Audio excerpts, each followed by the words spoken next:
अस्सलाम वालेकुम रहमतुल्लाहि व बरकातुहू। क्या हाल चाल है मुफ्ती साहब? ठीक है, तबीयत ठीक है आपकी?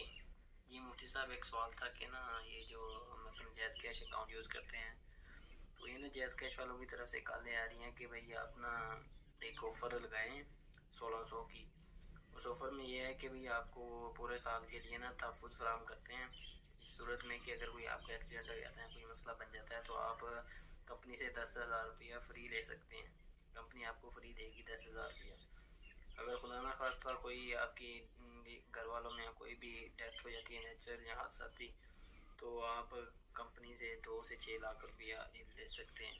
तो क्या इस तरह की ऑफ़र लगाना ठीक रहेगा? क्या ये जायज़ होंगे ये पैसे लेना या इस सूरत में करना? ये तो तफसील की सारा मैं फरमा दें। जज़ाकल्लाहु खैरा।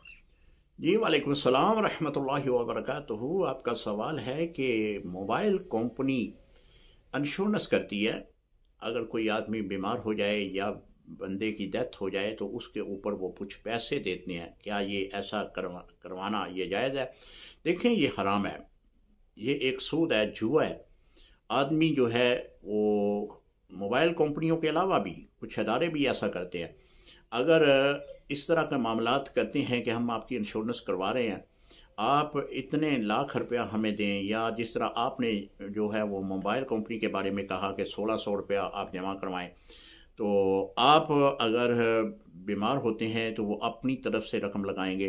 अगर बीमार नहीं होते तो आपका ये 1600 रुपया जो है वो ज़ाया हो जाएगा।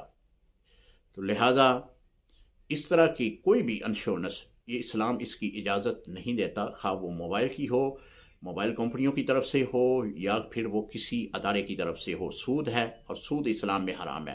अस्सलाम वालेकुम रहमतुल्लाहि व बरकातुहू।